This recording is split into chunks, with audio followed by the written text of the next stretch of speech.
le dice sí. Eso no quiere decir que todo el mundo se analice ni que todo el mundo piense que el psicoanálisis está muy bien. Simplemente ahora el psicoanálisis pasó a formar parte de nuestro mundo, está incorporado en nuestro mundo, mientras que al principio la posición del mundo era de un rechazo total. Es más, por ejemplo,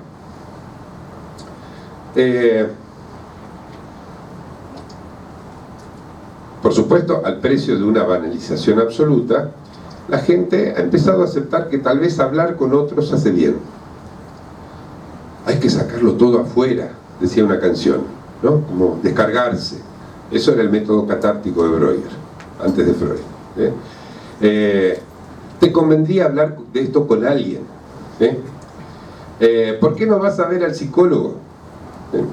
O necesitarías más bien un psiquiatra, porque ya estás medio, ¿no? En fin. ¿Qué cosas pasan? Hay por ejemplo, una hecatombe, un terremoto, una bomba que explota, lo que sea, ¿sí? ¿Y qué se hace? Los familiares de las víctimas, ¿sí?, se las lleva a centros de atención psicológica para reducir los impactos traumáticos que eso puede causar en el futuro, ¿no? Es decir, un uso terapéutico de la palabra y de la escucha, ¿sí? Se supone que hablar hace bien. Hablarle al otro hace bien, ¿sí? Por supuesto, es un error garrafal y no tiene nada que ver con el psicoanálisis. A veces hablar es lo peor que puede pasar. Pongan a hablar a un sujeto en determinadas condiciones y van a llevarlo hacia lo peor, ¿sí? Hay que tener mucho cuidado porque sabemos que tomar la palabra es algo revolucionario, ¿sí? Entonces, no es cuestión de andar jugando con fuego todo el tiempo, ¿tá? Hay que saber cuándo, dónde, por qué, en qué circunstancias, ¿sí? Pero la banalización del psicoanálisis, producto de haber sido incorporado el psicoanálisis al mundo en el que vivimos, a este decir que sí en lugar de decir que no de la época freudiana, lo ha banalizado de una manera que se traduce en la fórmula de es bueno hablar con otros, hace bien, ¿sí?, terapeutiza algo.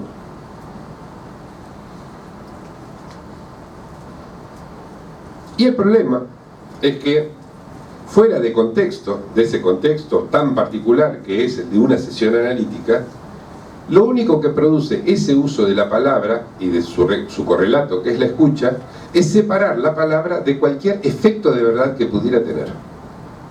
Porque en una sesión analítica la palabra tiene un efecto de verdad que se siente, perdón la expresión, en las tripas, ¿sí? Uno sale de una sesión de análisis donde toma la palabra de una manera particular, como si estuviera abajo de una de esas campanas del convento y le hubieran golpeado con el ¡pum!, ¿no? Y quizás está así toda la semana, conmovido hasta los tuétanos, hasta las tripas, por lo que ha sucedido, porque la palabra allí no está separada de sus efectos de verdad, ¿sí? En cambio, ese uso banal de la palabra, es bueno hablar, es bueno que te escuchen, etcétera, no produce conmoción alguna. Más bien es una manera de calmar los ánimos. Sí, mejor que estas personas vayan y hablen con alguien, porque si no quizás se juntan todos los afectados por el terremoto y arman una revolución. Toman la palabra en serio, sin separarla de los efectos de verdad, y van a discutir con el amo. ¿Se entiende? Entonces, su modo, precisamente al servicio del discurso del amo, ¿sí?, se usa escuchar y hablar sin relación con los efectos de verdad. ¿Entienden cómo el amo es muy astuto? ¿Sí? Le ha dicho que sí al psicoanálisis para aniquilarlo. Segunda cuestión, y ahora me aproximo a lo del título de cómo suicidarse con la máquina de diagnosticar.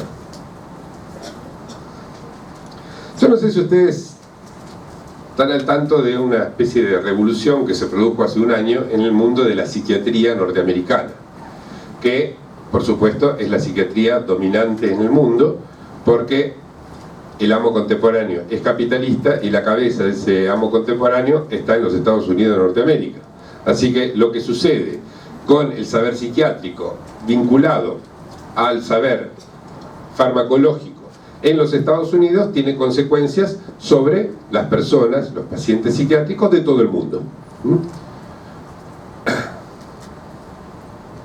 Entonces resulta ser que gente de muy buena voluntad, hace ya varias décadas, decidió estandarizar los modelos de diagnóstico en función de ciertos datos estadísticos, con una precisión creciente, y así fue que surgieron los famosos DSM, ¿sí? Es decir, los manuales estadísticos de diagnóstico de la Asociación Psiquiátrica Americana. Produjeron el DSM-3, produjeron el DSM-4 con sus revisiones, ¿sí? Y llegaron a producir finalmente el año pasado, después de atrasarse cerca de 10 años respecto de la fecha en que supuestamente debían publicarlo, y por razones que ni voy a discutir aquí, son de lo más interesantes y las he estudiado en detalle porque me encantó el tema, pero con muchos años de demora sacaron la versión 5, el DSM-5, ¿sí? Que se va, digamos, posiblemente se transforme en el bestseller menos leído de la historia de la humanidad, ¿sí? ¿Por qué? Porque bestseller, porque absolutamente todo servicio que tenga psiquiatría vinculada con los criterios diagnósticos que ya entran en las legislaciones nacionales de más de medio planeta, ¿sí? Se basa en los criterios del último DSM o su versión CIE, ¿sí? Y por lo tanto todos esos servicios van a tener que comprar eso, y cada uno de los profesionales tenerlo a mano para poder hacer sus diagnósticos. ¿Se entiende? Es decir que tiene un caudal de ventas aseguradas, un público cautivo, como se dice, de antemano enorme. Pero, la famosa palabra pero, resulta ser que unos días antes de que saliera ese volumen enorme, ¿sí? No tan grande como el supuesto libro de cómo entender a las mujeres, ¿no? Que ese... pero ese volumen enorme, ¿sí? De miles de páginas del DSM-5, el DSM-5, se pronuncia el Instituto Nacional de Salud Mental norteamericana en contra de los criterios del DSM. Antes de que saliera, estaba en imprenta, ¿sí? Estaba en imprenta el DSM-5, y antes de que saliera de la imprenta y que empezara a venderse a rolete, antes de eso el Instituto Nacional de Salud Mental, que es algo parecido a, ¿cómo se llama aquí? El Ministerio de Salud, ¿sí? Secretaría de Salud, muy bien. Algo parecido a la Secretaría de Salud, pero norteamericana, ¿sí? Dice, nosotros con esto nada que ver. Es decir que el gobierno, que es el que pone el dinero, ¿sí? El dinero, que es el que regula, el dinero que es, digamos, el Estado que va a decir sí o no a que esto tenga alguna consecuencia a nivel de política de salud mental, que se use en los hospitales o no en Estados Unidos, y por lo tanto en el resto del mundo, el Estado le dice a esto no, ¿sí? ¿Por qué les dice que no? Es muy interesante, ¿sí? ¿Por qué les dice que no? Dice, es demasiado subjetivo aún, ¿sí? ¿Cuál era el objetivo? Hago ahora en cine se llama un flashback, ¿no? Llegamos a un momento culminante de la charla y ahora vamos a ver lo que precedió a esto, ¿sí? ¿Cuál era el objetivo? Muy loable, por supuesto. De buenas intenciones está pavimentado el camino al infierno, dice el refrán, ¿no? El objetivo muy loable de los psiquiatras que idearon los primeros DSM, ¿sí? Era que los pacientes no dependieran de la mayor o menor formación de los psiquiatras que los atendían para recibir sus tratamientos. Es decir, que se pudiera protocolizar de alguna manera los criterios de diagnóstico para que el psiquiatra pudiera medicar siempre de manera idónea, ¿sí? Es decir, que se le hacía al paciente determinadas preguntas, por ejemplo, ¿usted se deprime mucho, poquito o nada? ¿Usted se deprime por la mañana, por la tarde o por la noche? ¿Usted se deprime cuando está solo o acompañado? ¿Sí? Y esa clase de preguntas poderosas, digamos, Y sobre la base de un criterio de respuesta, criterio estadístico, ¿sí?, se definía una ubicación del sujeto, un encasillamiento del sujeto dentro de ciertas complejas categorías que se estudiaban mediante complejos problemas, protocolos estadísticos, para finalmente que encaja, resultado de todo esto, un diagnóstico con unas letras y unos numeritos y un puntito por allí, todo muy pipí cucú. Parece ser una ciencia todo eso, no lo es, pero tiene un aspecto, casi diría un olor a ciencia bastante parecido, ¿no? Entonces se pretende con eso obtener algo que tenga aires de ciencia y que a partir de allí se puede decir F10.7, pum, salen los medicamentos, ¿no? Sale ahí, ¿no?, como si fueran esos aparatitos que uno aprieta un numerito y le sale un café con leche o le sale, ¿no? Bueno, muy bien, entonces usted tiene un F10.7, muy bien, entonces aprieta F10.7, le sale alopidol, o nocinan, o no sé cómo se llaman aquí las drogas. Bien. Por supuesto, esa máquina de diagnosticar, ahí ven en la parte del título que les decía, ¿no? La máquina de diagnosticar se puede utilizar para suicidarse. Y no para suicidarse los pacientes, me refiero, sino a los psiquiatras y los psicólogos que lo utilizaban. Suicidarse tampoco en el sentido literal del término, ¿sí?, no de pegarse un balazo, sino suicidarse profesionalmente, ¿sí? ¿Cómo se puede utilizar para suicidarse profesionalmente? El segundo paso, yo lo anuncié en un capítulo de mi librito En busca de lo singular, que se llama justamente La máquina de diagnosticar, en el año 2010. El segundo paso es, por supuesto, eliminar completamente cualquier subjetividad, es decir, eliminar al psiquiatra, ¿sí? Es decir, estandarizar el modo en que interpreta con valor diagnóstico los signos que deberían venirle de su paciente. Por lo tanto, reducir el lenguaje a un código, no solamente del lado del paciente, sino también del lado del psiquiatra. ¿Está? Entonces, ¿qué pasa? El paciente puede sentarse frente a la computadora, ¿sí?, se mete en una página de internet que se llama midiagnóstico.com. La inventé yo, pero ya debe estar patentada seguro, ¿sí? Y entonces recibe allí una serie de preguntas, por ejemplo, punto 1, ¿usted se deprime todos los días, día por medio, con qué frecuencia? ¿Sí? Otras respuestas, todo codificado, casilleritos, respuestas, llena el formulario, pasa a la pregunta 2, pasa a la pregunta 3, llega a la pregunta 100, 10, 1000, la que sea, ¿sí? Y al final de todo eso va a obtener F10.7, aprieta F10.7 y por una distribuidora de los laboratorios le llega a domicilio el medicamento que debe tomar con la prescripción médica y no hay psiquiatra. Entonces es la aniquilación, autoaniquilación, el suicidio de la psiquiatría y de la psicología clínica, que va de la mano de la psiquiatría, por medio de la máquina de diagnosticar. Todo eso gracias a qué?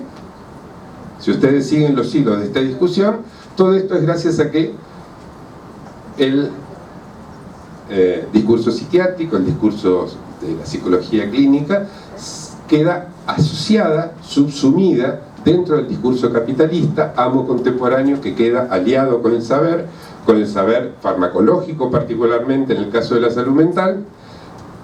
Y todo esto se lleva a cabo gracias a ¿qué? A que se eliminó la posibilidad de tomar la palabra del lado del sujeto, paciente, y del lado del psiquiatra o del psicólogo.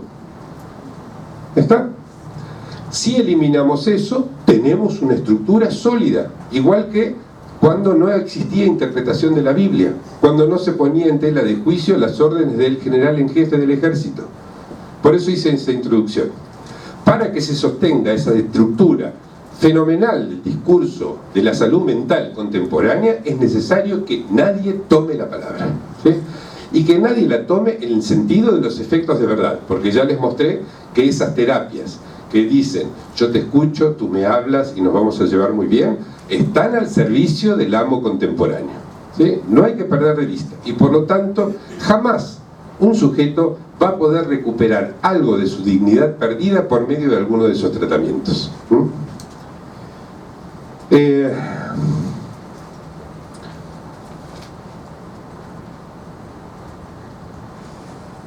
quiero decir, para empezar a concluir y dejar un tiempo para nuestra interacción, quiero decir algunas palabras acerca de las implicancias, otras implicancias que tiene reducir el lenguaje a un código.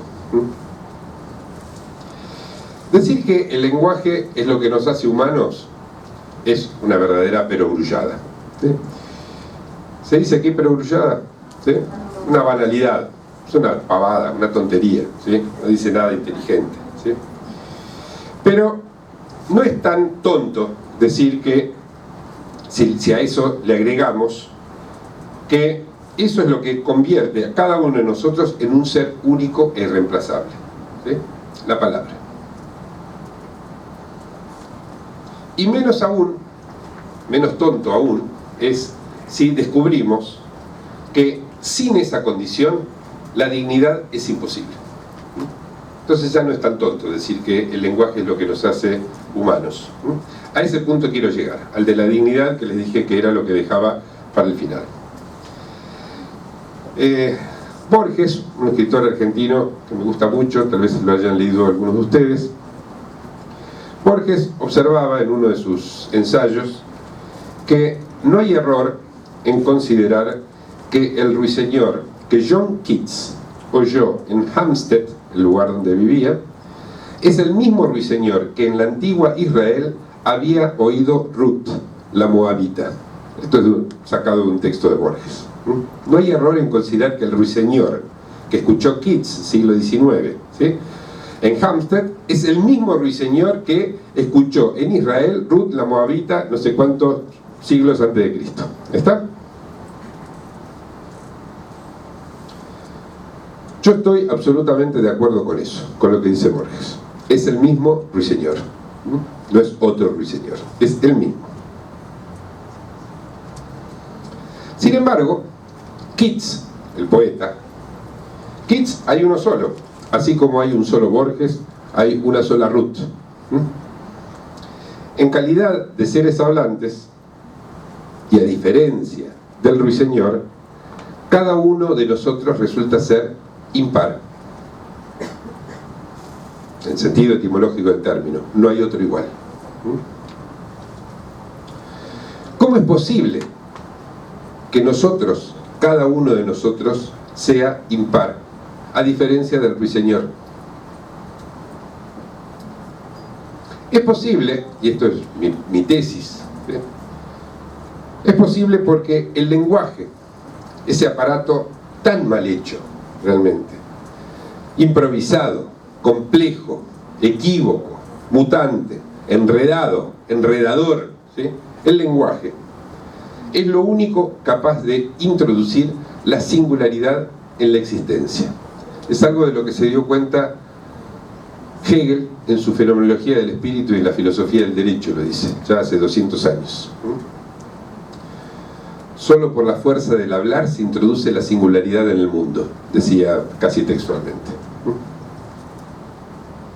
Y es evidente entonces que nuestra propia dignidad depende de manera esencial de esa singularidad que nos es propia, porque justamente eso es la dignidad, ¿sí?, aquello que merecemos como únicos.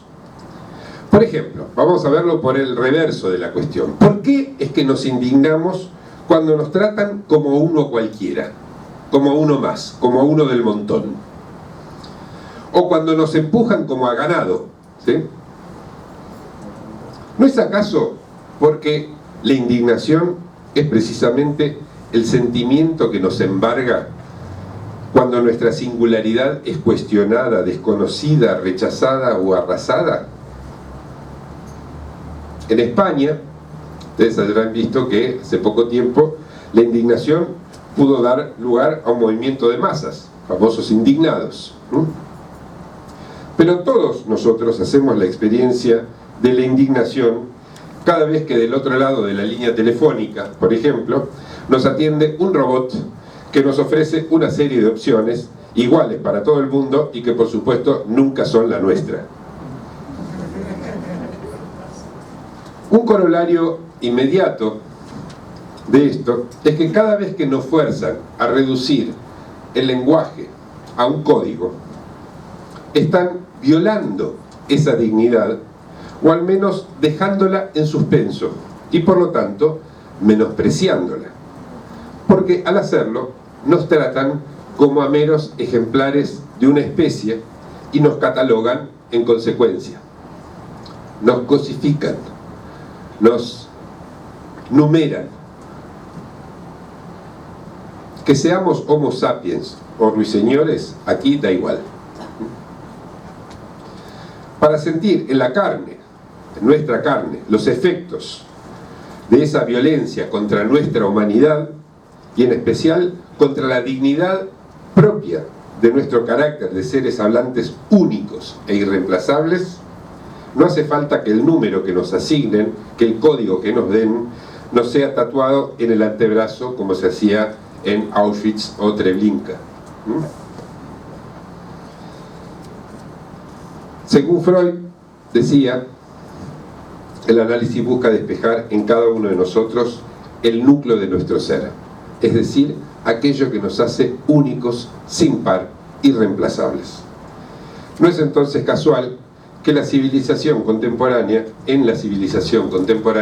los psicoanalistas luchemos por la dignidad, ya que la dignidad solo se sostiene a condición de que el lenguaje no sea eliminado, de que no se lo reduzca a un código y de que sea preservado el estilo que cada cual inventa para hacer lazo con los otros. Lacan decía, y con esto termino por hoy, Lacan decía en su momento que, al final de su vida, decía que el psicoanalista debía ser dos, ¿sí? El que produce efectos en la experiencia analítica y el que a esos efectos los teoriza, ¿sí? Hoy en día yo creo que el psicoanalista debe ser tres, por eso tenemos tanto trabajo. Tenemos que ser, por un lado, el psicoanalista que produce efectos, sí, por supuesto. Tenemos que ser también el psicoanalista que esos efectos los teoriza, claro que sí, sigue siendo válido. Pero además tenemos que ser el tercer psicoanalista, que es el psicoanalista del que estoy hablando ahora. Es decir, el psicoanalista que se ocupa de que en el mundo existan las condiciones de posibilidad para que alguien pueda tomar la palabra dignamente, ¿sí? Y eso requiere un trabajo enorme. De hecho, es lo que estoy haciendo yo aquí, hoy, ahora, con ustedes, ¿sí? Creando las posibilidades para que se pueda tomar la palabra dignamente. Porque si no existe esa posibilidad en el mundo, ¿sí?, no hay psicoanalista, no hay psicoanálisis. Es imposible que alguien vaya a buscar lo que lo hace único si la palabra se reduce a un código. ¿Está? Entonces, crear en el mundo las condiciones de posibilidad para que alguien pueda tomar la palabra es tal vez el mayor de nuestros desafíos como psicoanalistas. Siempre en busca de la dignidad de cada uno. Bueno, esto es lo que tenía para conversar con ustedes. Espero ahora, por favor, sus preguntas, comentarios y hasta las críticas, que son bienvenidas.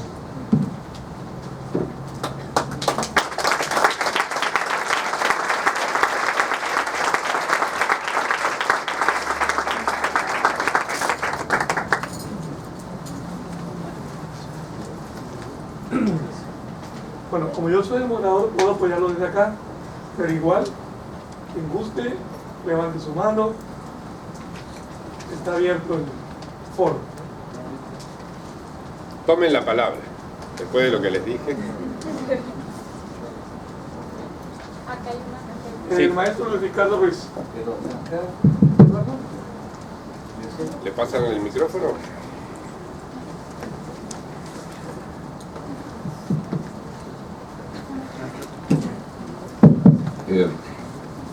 Buenas tardes, bienvenido.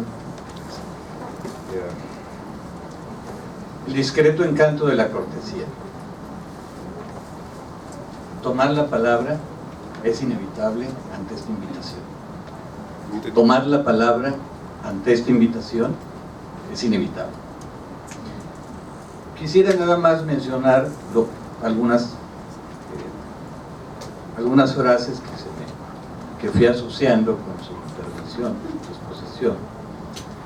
Y sí, la idea de la libertad comienza en un monosílabo, sí o no. Y luego, esta idea de por qué la física, se me ocurre que después de la energía atómica, la energía más poderosa es la energía libidinal.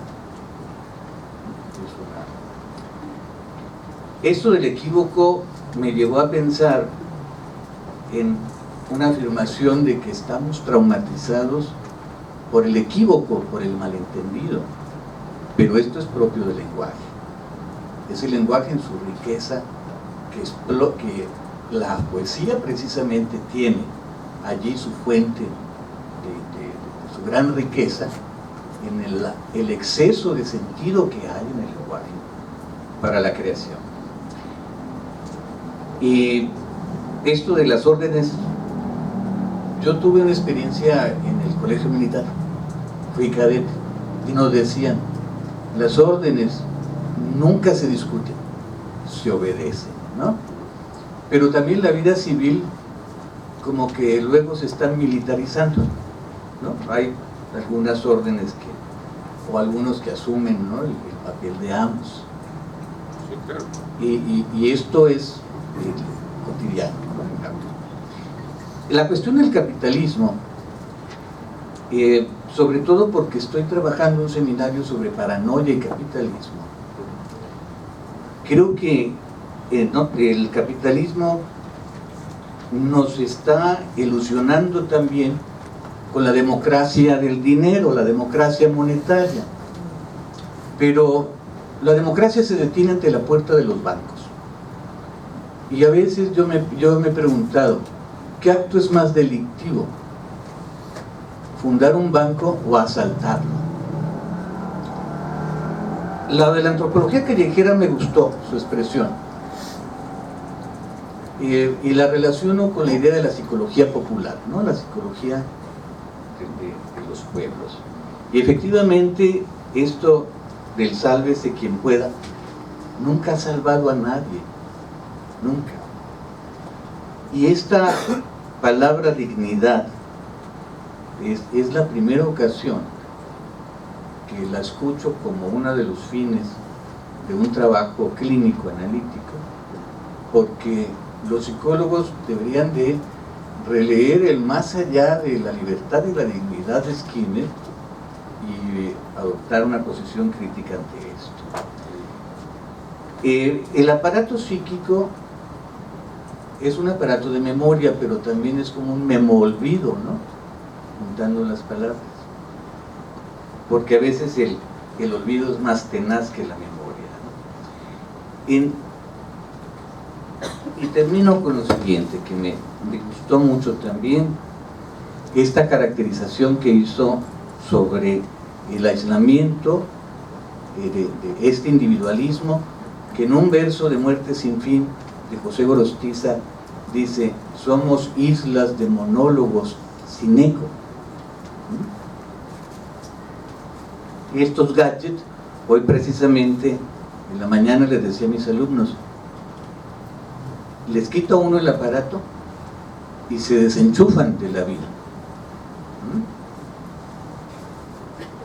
Y esta idea de gozar de lo nuevo, cuando pone el ejemplo de la obsolescencia, condenados a la obsolescencia, yo lo veo en las nuevas histéricas, las hombreriegas, ¿no?, de cama en cama, de chico en chico, y sufren mucho más ahora que probablemente las del siglo XIX. Esto de la idea, pues, de objetos, set gadgets, ¿no?, desechables, descartables, ¿no? Y además este afán de novedades lleva a que no sé lo que quiero, pero lo quiero ya, ¿no? Esa expresión muy de juventud de ahora. Y la expresión de la banalización del psicoanálisis, estoy leyendo a Hannah Arendt, La banalidad del mal, y creo que es propio de los tiempos contemporáneos esta banalización, ¿sí? Sobre todo en los políticos. La banalización del psicoanálisis, la confusión del psicoanálisis de creer, como lo señaló, de que tenga que ver con estas terapias de háblelo, dígalo, y el New Age también, ¿no? La mezcla que hay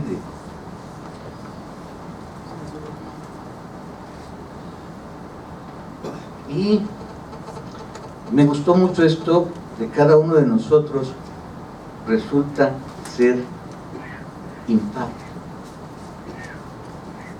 y que solo por hablar, y recuerdo de Hegel, solo por hablar, por la fuerza del hablar se introduce la singularidad en el mundo. Y termino, creo que para recuperar la dignidad perdida, hubo alguien que en una sesión dijo: desde que tomé drogas, mis palabras perdieron valor, y estoy aquí para recuperar el valor de mis palabras. Y si en ese momento hubiera tenido este término de dignidad, creo que hubiera sido mucho más acertada mi intervención. Entonces, también esta tercera propuesta de que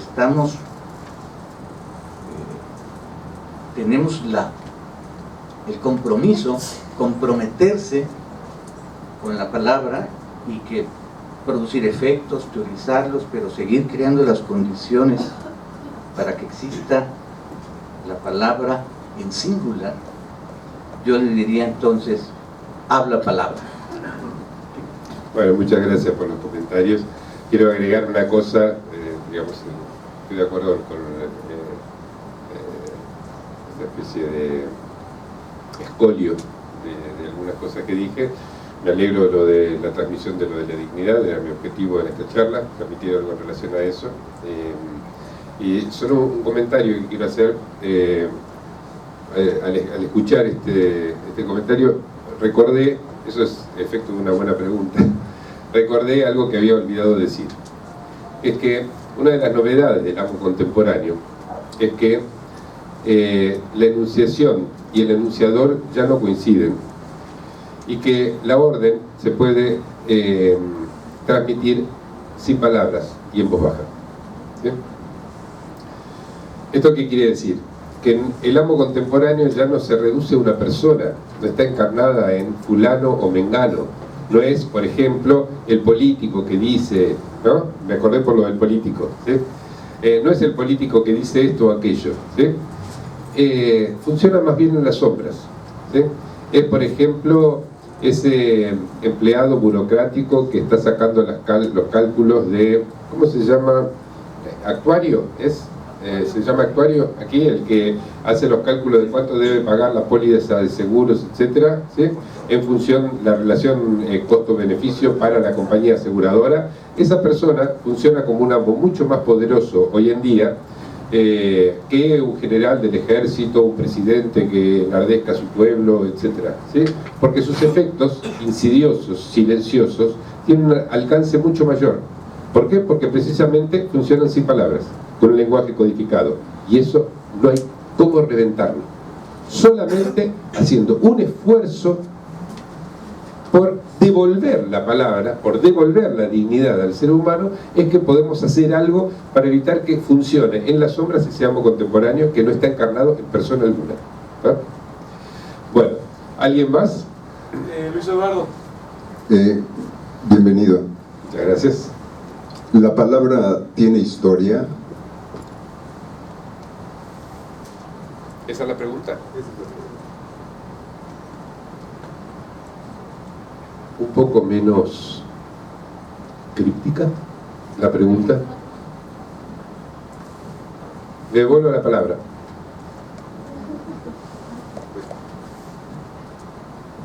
Fue lo que se me ocurrió. Sí, sí, pero no entiendo. Ni yo. No entiendo la pregunta.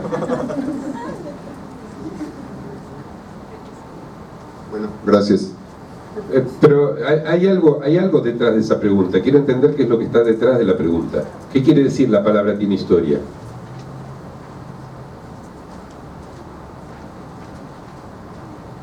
Pues eso. Y estamos en el malentendido, ¿no? Estamos haciendo uso de la palabra. Es decir, tú hablas y yo no te entiendo. Hay malentendido. No hay lenguaje divino. Tus palabras no son órdenes para mí. No, pero... No aprietan un botón en mí que yo deba responder con la respuesta a eso. Entonces tenemos que discutir. Eso es lo bonito del lenguaje. Entonces, ¿qué significa para ti eso? Cuando tú me dices luz, ¿te refieres a la dicroica, a la ultravioleta? En eso estamos, ¿sí? ¿Qué quiere decir que la palabra tiene historia? Más allá de si la respuesta es sí o no, ¿qué querías decir con eso? Necesito pensarlo. Muy bien, entonces un tiempo y después retoma la palabra. Aquí, adelante.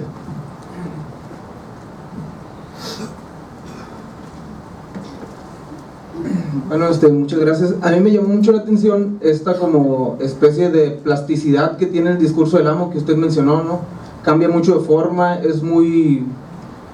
se transforma demasiado, ¿no? Como lo mencionó. Entonces me llamó la atención esta cuestión de la dignidad y cómo, por ejemplo, después del acontecimiento que menciona, que le platicó el taxista sobre Yotzinapa, todo eso, a mí me llamó mucho la atención en esos tiempos que después salió un periódico que decía: por fin se hizo justicia, de grupos derechistas, ¿no? O sea, a pesar de que había habido la masacre, el desollamiento de una persona, ellos todavía dijeron, como esa especie de dignidad, ¿no? De los grupos de derecha, que decían, que bueno, ¿no? Que se les dio su lección, que aprendieron todas esas cuestiones. Entonces, ¿será que también el discurso del amo pudiera transformarse como en ese discurso de dignidad, de esa dignificación? Lo que pasa es que ahí la palabra dignidad adquiere una connotación absolutamente inédita en la historia, ¿no? Ahí tendría que repensar qué sentido habría que darle a la palabra dignidad para que describiera las cosas que acabas de decir, ¿sí? Digamos, no hay que confundir merecimiento, ¿sí? Y esta es la dificultad que tengo. No hay que confundir merecimiento con merecido, en el sentido de darle su merecido a alguien, darle su escarmiento, ¿sí? La dignidad está vinculada con el merecimiento, con qué es lo que merezco por ser lo que soy como único, ¿sí?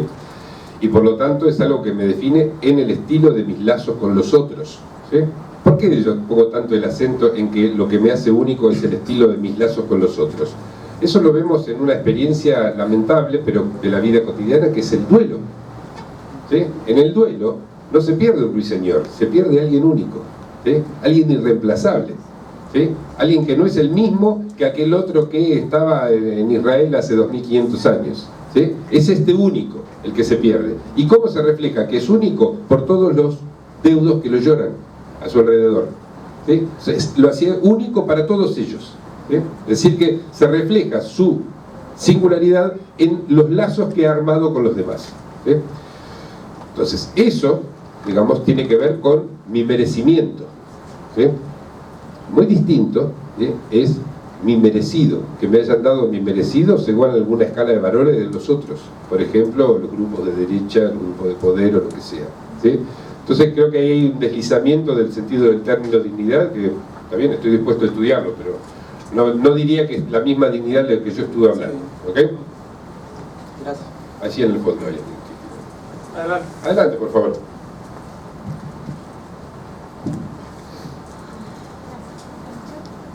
Ustedes me dicen cuándo tenemos que cerrar el tiempo, ¿sí? Por mí, seguimos charlando. Bueno, primero que nada, gracias. Igualmente. Partiendo desde la idiosincrasia del taxista y el análisis que usted realizó a partir de lo que le iba comentando, me surgieron varias dudas. Primero que nada, la dignidad de la palabra. Como usted la menciona, la necesidad que siente uno de merecer. Sí. ¿Ok? En un espacio académico universitario, como es más o menos, ¿cómo podemos nosotros recuperar esa dignidad de la palabra? Bien, haciendo un análisis un poco burdo, son pocas las personas que sienten la necesidad de compartir su pensamiento, de compartir todos los procesos que están pasando en estos momentos al recibir su cátedra. Muy bien. Y a lo que me refiero es que nuestra educación, nuestra formación está siendo truncada por ese discurso capitalista, por ese Estado que se ha apropiado de las instituciones académicas, no puedo decir que todas, pero la gran mayoría de ellas, que no se están interesando en la formación, no se están interesando, a lo mejor estoy fuera de contexto, pero de esa manera lo percibo yo y de esa manera estoy haciendo mi crítica. Voy a tratar de resumirlo de otra manera. Okay. ¿Cómo recuperamos nuestra dignidad los estudiantes que no se nos permite criticar un sistema, no se nos permite criticar una teoría, no se nos permite criticar al orador, a ese amo que tenemos enfrente? Sí, perfecto resumen. No quiero ser el promotor de una revolución universitaria. Como todas las proposiciones que empiezan con no, la verdad de eso tal vez haya que leerlo sin el no. Bueno, fuera de broma, que no se les permita hacer uso de la palabra de cierta manera, por supuesto, pero eso no se lo tienen que endilgar ni a la Universidad Autónoma de Sinaloa, ni al gobierno mexicano, ni a nada, ni a ningún personaje o entidad del mundo. Un discurso, ¿sí?, no tiene cabeza ni pie, podríamos decir, ¿sí?, pero no tiene cabeza. Un discurso es un modo de lazo, ¿sí?, y de ese modo de lazo son tan responsables tú como el director de la universidad, como el presidente de México, ¿sí? Es un modo de lazo. Por lo tanto, nunca esperes que te den el permiso de hacer uso de la palabra. La palabra se toma a veces por la fuerza, ¿sí? De hecho, voy a hablar en términos un poco más leves y de otra época, para que no me crean un agente provocador infiltrado en estos momentos. Vengo de hablar en el claustro, en la Universidad del Claustro de Sor Juana, ¿sí? Y por supuesto, siempre que voy a algún lugar, investigo un poco la historia, leo cosas, en fin, releí cosas que había leído en la adolescencia de Sor Juana, en fin, todo eso. Sor Juana hizo su acto revolucionario de tomar la palabra, ¿sí? Y nadie se la dio, tuvo que ella apropiarse de la palabra, ¿sí?, de la palabra escrita particularmente, de la poesía. Era una mujer que hizo, se metió hizo teología, se enclaustró, todo lo que ustedes quieran, hizo su pequeña revolución tomando la palabra, ¿sí?, y dándole el uso que ella le dio. Maravilloso para mi gusto, ¿sí? No esperen que les otorguen la palabra, tómenla, ¿sí? Yo a ustedes les di la palabra, pero si alguien hubiera venido aquí, me hubiera arrebatado el micrófono, se hubiera puesto a hablar, le hubiera dicho, te escucho, ¿sí?, y lo hubiera escuchado tratando de entender lo que su palabra tiene de efectos de verdad. Ahora vuelvo al meollo de la pregunta, ¿sí? ¿Cómo pueden ustedes ahora, dentro del discurso universitario, no de la institución universitaria, sino de eso que Lacan llama el discurso universitario, cómo pueden hacer ustedes para tener dignidad en el uso de la palabra? Es muy sencillo, piensen contra. ¿Cómo funciona el discurso universitario? ¿Sí? Lacan lo dijo muy bien. Se habla siempre en nombre de otro, ¿sí? Es decir, viene el profesor, yo no me considero un profesor, ¿sí?, pero supónganse que yo fuera un profesor. Entonces les digo, yo les voy a explicar el grafo del deseo de Lacan. Entonces Lacan dijo esto y dijo esto otro, y después puso una flechita para acá y una flechita para allá. Parece la descripción de una batalla de indios, ¿no? Las flechas que van y vienen, ¿sí? Bueno, muy bien. Entonces yo hablo en nombre de Lacan. Y entonces tú te paras allí en el fondo con ese cuerpo tan fornido que tienes y dices, pero a mí me parece que el grafo del deseo de Lacan es una mierda. Y entonces yo te respondo, pues ve a decírselo a Lacan, que está bien muerto. No me lo digas a mí, que solo lo estoy transmitiendo. Es decir, no me hago cargo, ¿sí? Muy bien. Evidentemente ahí no hay dignidad posible ni para el docente, ni para el profesor, ni para el alumno, ¿sí? En esa estructura de discurso es imposible la dignidad. ¿Cómo es posible hacer un uso de la palabra que sea digno en la estructura del discurso universitario? Solo pensando contra. Es decir, tú lees a Freud, por ejemplo, ¿no? Lees Psicología de las Masas y Análisis del Yo, texto de 1921 al que hice referencia. Entonces lo lees con el lápiz, la lapicera en la mano, bien el puño apretado, esperando hacer un agujero en el papel en cuanto encuentres el más mínimo error, ¿sí? Y despiadadamente vas a marcar un error y otro error y vas a acribillar a pinceladas ese texto, y cuando venga la próxima vez el profesor a decir Freud dijo tal y tal cosa, le vas a decir no pienso que sea así porque he hecho el siguiente análisis y me da como resultado tal y tal cosa. Y lo que vas a hacer es un uso digno de la palabra, ¿sí? O lo puede hacer el profesor de este lado y decir, miren, Lacan hizo este grafo del deseo así, pero a mí me parece que esto que puso acá hoy en día no funciona, ¿sí? Entonces yo le transmito lo que dice Lacan, ¿sí? Pero también tengo como un movimiento, un paso al costado que tiene que ver con mi posición, ¿sí? En relación a eso. Fíjense que tanto en un ejemplo, el del alumno, ¿sí? Como en el caso del profesor,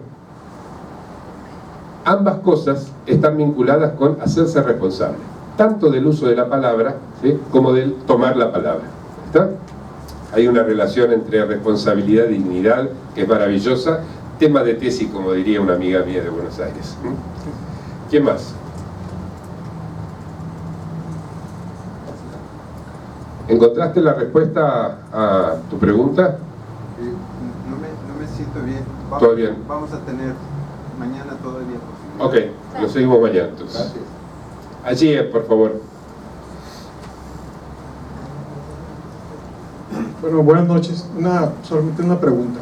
¿Qué opina usted sobre lo que el gobernador de Sinaloa, Maloba, está promoviendo? El gobernador de Sinaloa, Maloba, que los jóvenes o cualquier institución que invadan las calles sea detenido, y menos el uso de la palabra. De hecho, lo acaba de hacer hace poco, no tiene unos meses, cuando manifestantes, hace un año aproximadamente, manifestaron por las calles de Culiacán por un delincuente X, a la liberación de él.